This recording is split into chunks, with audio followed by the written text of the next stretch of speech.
riches, romance, and revenge in Hogton. Today, we dive into the world of Ermengarde Stubbs, a beautiful young woman from a small farm whose life is upended by love and greed.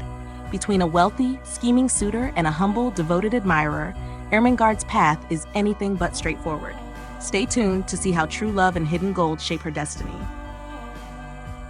Sweet Ermengarde, or The Heart of a Country Girl, H.P. Lovecraft. Chapter 1, A Simple Rustic Maid. Ermengarde Stubbs was the beauteous blonde daughter of Hiram Stubbs, a poor but honest farmer bootlegger of Hogton, VT. Her name was originally Ethel Ermengarde, but her father persuaded her to drop the praenomen after the passage of the 18th Amendment, averring that it made him thirsty by reminding him of ethyl alcohol, C2H5OH. His own products contained mostly methyl or wood alcohol, CH3OH. Ermengarde confessed to 16 summers, and branded as mendacious all reports to the effect that she was 30. She had large black eyes, a prominent Roman nose, light hair, which was never dark at the roots, except when the local drugstore was short on supplies, and a beautiful but inexpensive complexion.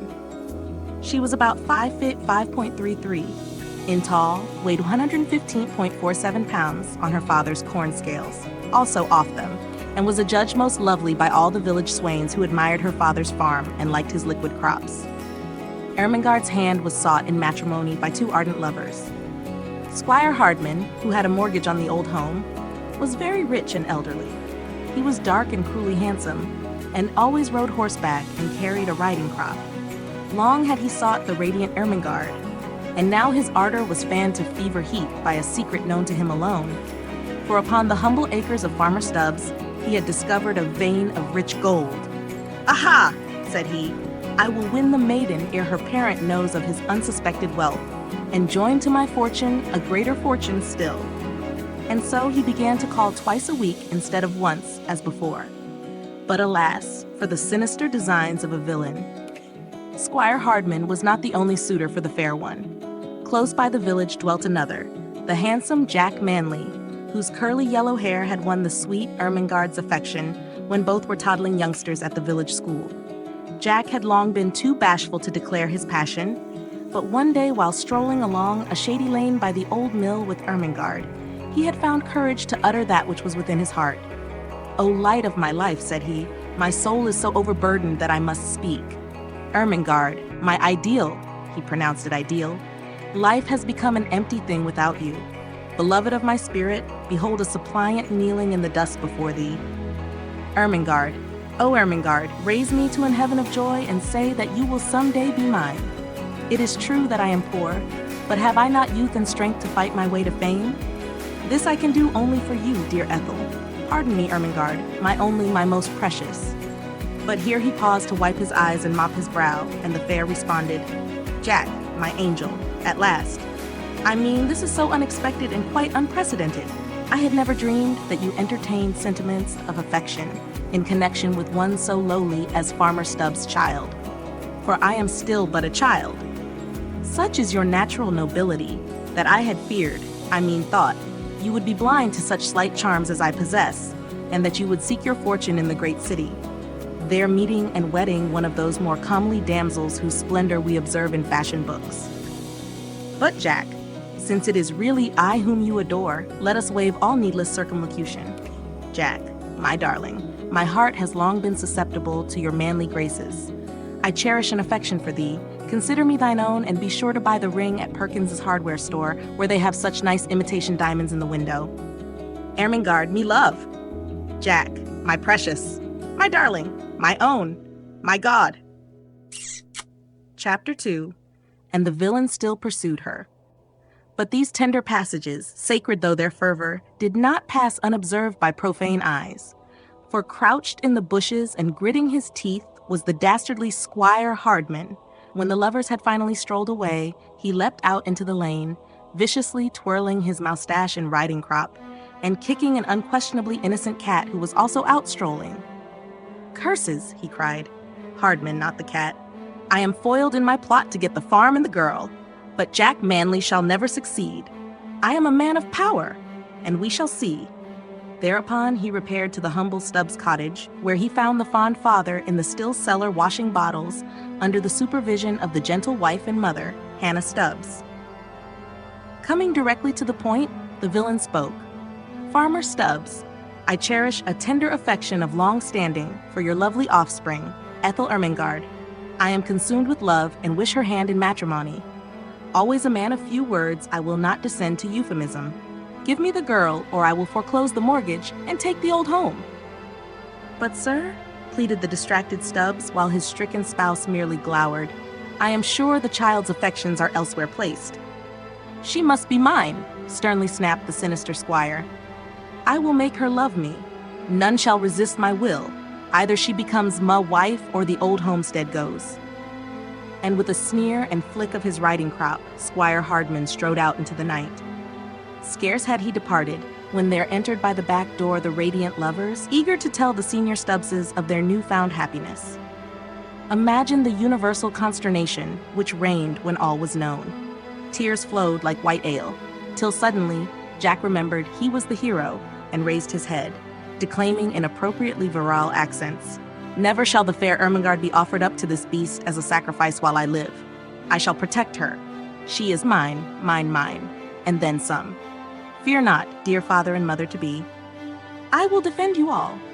You shall have the old home still adverb, not noun," although Jack was by no means out of sympathy with Stubbs' kind of farm produce. "And I shall lead to the altar the beauteous Ermengarde, loveliest of her sex, to perdition with the cruel squire and his ill-gotten gold. The right shall always win, and a hero is always in the right. I will go to the great city and there make a fortune to save you all ere the mortgage fall due. Farewell, my love. I leave you now in tears, but I shall return to pay off the mortgage and claim you as my bride. Jack, my protector. Ermy, my Tootsie Roll. Dearest. Darling. And don't forget that ring at Perkins. Oh. Ah. Chapter 3. A Dastardly Act. But the resourceful Squire Hardman was not so easily to be foiled. Close by the village lay a disreputable settlement of unkempt shacks, populated by a shiftless scum who lived by thieving and other odd jobs. Here the devilish villain secured 2 accomplices, ill-favored fellows who were very clearly no gentlemen. And in the night, the evil 3 broke into the Stubbs cottage and abducted the fair Ermengarde, taking her to a wretched hovel in the settlement and placing her under the charge of Mother Maria, a hideous old hag. Farmer Stubbs was quite distracted, and would have advertised in the papers if the cost had been less than a cent a word for each insertion. Ermengarde was firm and never wavered in her refusal to wed the villain. "Aha, my proud beauty," quoth he, "I have ye in me power, and sooner or later I will break that will of thine. Meanwhile, think of your poor old father and mother as turned out of hearth and home and wandering helpless through the meadows." "Oh, spare them, said the maiden. "Never, ah-ha-ha-ha-ha," leered the brute. And so the cruel days sped on, while all in ignorance, young Jack Manley was seeking fame and fortune in the great city. Chapter 4. Subtle Villainy. One day, as Squire Hardman sat in the front parlor of his expensive and palatial home, indulging in his favorite pastime of gnashing his teeth and swishing his riding crop, a great thought came to him, and he cursed aloud at the statue of Satan on the onyx mantelpiece. "Fool that I am," he cried. "Why did I ever waste all this trouble on the girl when I can get the farm by simply foreclosing? I never thought of that. I will let the girl go, take the farm, and be free to wed some fair city maid like the leading lady of that burlesque troupe which played last week at the town hall." And so he went down to the settlement, apologized to Ermengarde, let her go home, and went home himself to plot new crimes and invent new modes of villainy. The days wore on, and the Stubbses grew very sad over the coming loss of their home, and still, but nobody seemed able to do anything about it. One day a party of hunters from the city chanced to stray over the old farm, and one of them found the gold. Hiding his discovery from his companions, he feigned rattlesnake bite and went to the Stubbs cottage for aid of the usual kind. Ermengarde opened the door and saw him. He also saw her, and in that moment resolved to win her and the gold. "For my old mother's sake, I must," he cried loudly to himself. "No sacrifice is too great." Chapter 5.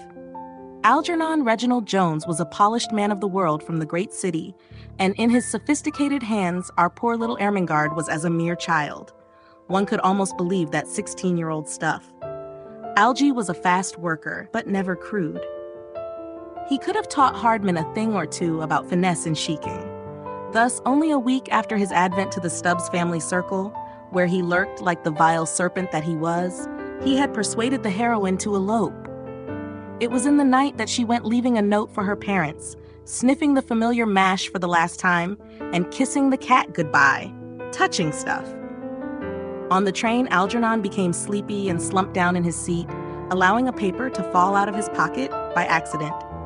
Ermengarde, taking advantage of her supposed position as a bride-elect, picked up the folded sheet and read its perfumed expanse. When lo, she almost fainted. It was a love letter from another woman. "Perfidious deceiver," she whispered at the sleeping Algernon, "so this is all that your boasted fidelity amounts to. I am done with you for all eternity." So saying, she pushed him out the window and settled down for a much-needed rest. Chapter 6. Alone in the Great City. When the noisy train pulled into the dark station at the city, poor helpless Ermengarde was all alone without the money to get back to Hogton. "Oh, why?" she sighed in innocent regret. "Didn't I take his pocketbook before I pushed him out? Oh, well, I should worry. He told me all about the city, so I can easily earn enough to get home, if not to pay off the mortgage." But alas for our little heroine. Work is not easy for a greenhorn to secure, so for a week she was forced to sleep on park benches and obtain food from the breadline. Once a wily and wicked person, perceiving her helplessness, offered her a position as dishwasher in a fashionable and depraved cabaret. But our heroine was true to her rustic ideals and refused to work in such a gilded and glittering palace of frivolity, especially since she was offered only $3 per week, with meals, but no board. She tried to look up Jack Manley, her one-time lover, but he was nowhere to be found. Perchance, too, he would not have known her, for in her poverty she had perforce become a brunette again, and Jack had not beheld her in that state since school days. One day, she found a neat but costly purse in the park, and after seeing that there was not much in it, took it to the rich lady whose card proclaimed her ownership. Delighted beyond words at the honesty of this forlorn waif, the aristocratic Mrs. Van Itty adopted Ermengarde to replace the little one who had been stolen from her so many years ago. "How like my precious Maud," she sighed, as she watched the fair brunette return to blondness. And so several weeks passed, with the old folks at home tearing their hair and the wicked Squire Hardman chuckling devilishly. Chapter 7. Happy Ever Afterward. One day, the wealthy heiress Ermengarde S. Van Itty hired a new second assistant chauffeur. Struck by something familiar in his face, she looked again and gasped. Lo, it was none other than the perfidious Algernon Reginald Jones, whom she had pushed from a car window on that fateful day. He had survived. This much was almost immediately evident. Also, he had wed the other woman, who had run away with the milkman and all the money in the house. Now wholly humbled, he asked forgiveness of our heroine, and confided to her the whole tale of the gold on her father's farm. Moved beyond words, she raised his salary $1 a month and resolved to gratify at last that always unquenchable anxiety to relieve the worry of the old folks. So one bright day, Ermengarde motored back to Hogton and arrived at the farm just as Squire Hardman was foreclosing the mortgage and ordering the old folks out. "Stay, villain," she cried, flashing a colossal roll of bills. "You are foiled at last. Here is your money. Now go, and never darken our humble door again." Then followed a joyous reunion, whilst the squire twisted his moustache and riding crop in bafflement and dismay. But hark! What is this? Footsteps sound on the old gravel walk, and who should appear but our hero, Jack Manley, worn and seedy, but radiant of face. Seeking at once the downcast villain, he said, "Squire, lend me a 10-spot, will you? I have just come back from the city with my beauteous bride, the fair Bridget Goldstein, and need something to start things on the old farm."